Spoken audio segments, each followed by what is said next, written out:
Assalamualaikum warahmatullahi wabarakatuh. Saya Rama Rizky Manggala dari Pendidikan Teknik Bangunan 2019. Saya di sini ingin menjelaskan serta membahas tentang materi, di mana materi itu adalah materi pemeliharaan bangunan gedung. Kompetensi dasarnya adalah kompetensi dasar 3.4 tentang menerapkan prosedur perawatan dan perbaikan atap serta plafon. Di sini saya mengharapkan peserta didik semua pertama dapat jelaskan definisi dari pemeliharaan bangunan. Yang kedua, dapat menjelaskan prosedur perawatan pada atap. Yang ketiga, dapat menjelaskan prosedur perawatan pada plafon. Sebelum kita ke situ, saya ingin sedikit mengulas tentang definisi dari pemeliharaan bangunan, di mana pemeliharaan bangunan adalah suatu cara atau teknik yang tepat untuk menjaga kondisi atau komponen bangunan agar selalu dalam keadaan prima sesuai fungsinya.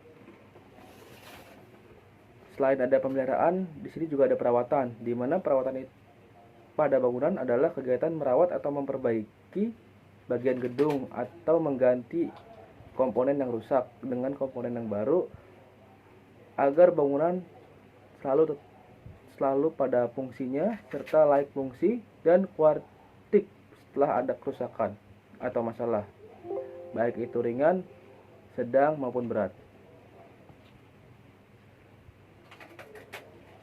Perawatan dan pemeliharaan pada bangunan itu banyak jenisnya, ada pada lantai, dinding, dan lain-lain.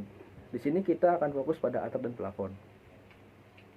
Nah, di sini saya akan menampilkan poster yang telah saya buat, poster sederhana yang telah saya buat tentang materi perawatan dan perbaikan pada atap. Di sini menjelaskan sedikit tentang sifat-sifat atap, di mana sifat dari ilalang, seperti kalau makin tebal makin baik, makin bagus.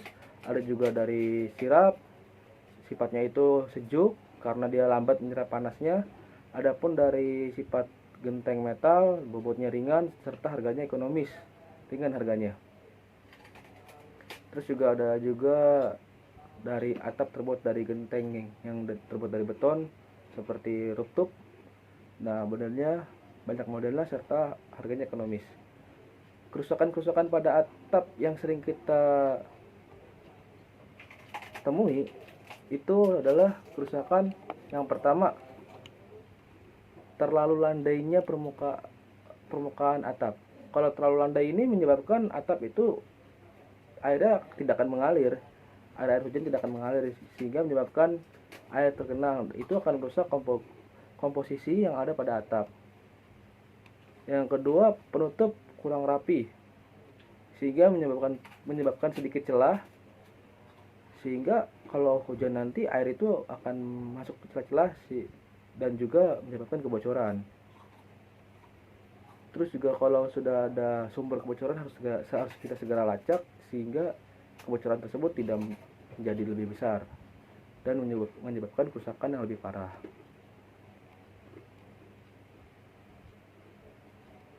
Terus juga kita harus sering-sering mengganti ataupun menambahkan lembaran khusus tahan air seperti waterproof yang lunak dan lentur.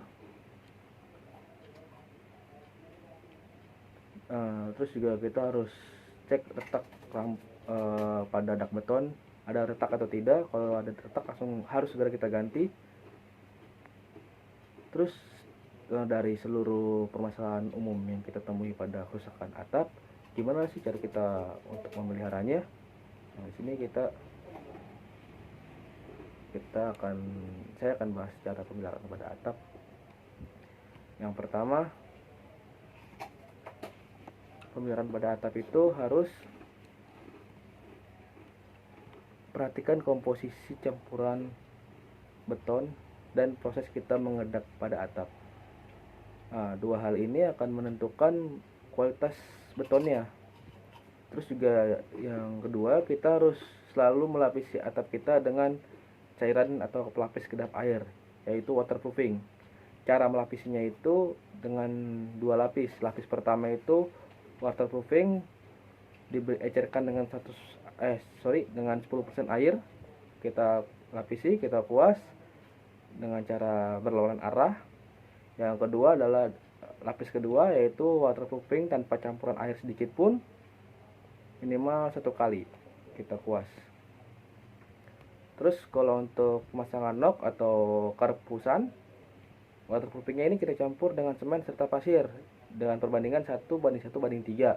Semennya 1, pasir 1, waterproofingnya 3. Campur sedikit dengan air untuk pengencer atau pelarutnya. Terus juga kita harus antisipasi terhadap talang yang tidak sempurna, serta antisipasi terhadap kekuatan atau kencangnya angin. Karena kalau angin ini bertiup dengan kencang, terus atap kita tidak kuat, itu akan menimbulkan pergeseran posisi pada penutup atap atau sering disebut juga wind uplift. Atap ini banyak jenisnya. Yang pertama ada atap seng, seperti yang kita lihat pada poster yang telah saya buat. Ada atap seng, lalu juga ada atap asbes atau fiber semen, metal, sirap, beton. Ada juga atap dari genteng keramik, fiberglass atau ilalang atau alang-alang. Kalau ada pertanyaan mana sih atap yang lebih baik, itu sebenarnya kembali lagi pada rencana atau desain awal bangunan kita. Kita mau merancang atau mendesain bangunan seperti apa, kegunaannya untuk apa, serta fungsi bangunan itu ditujukan untuk siapa. Kalau untuk contoh untuk bangunan yang modern, bisa kita pakai genteng keramik, ataupun kita mau bangunannya ada rooftopnya, kita bisa pakai beton atau beton dan lain-lain. Setelah kita membahas tentang perbaikan dan perawatan pada atap, kita akan membahas tentang pemeliharaan plafon. Plafon ini kita pelihara tujuannya untuk apa? Tujuannya adalah untuk mempertahankan dan memulihkan fungsi bahan bangunan sebagaimana yang telah direncanakan sebelumnya. Plafon jenisnya ada banyak. Ada plafon terbuat dari gipsum, akustik, triplek, kayu, lam bracing, metal, ataupun plafon dari bambu.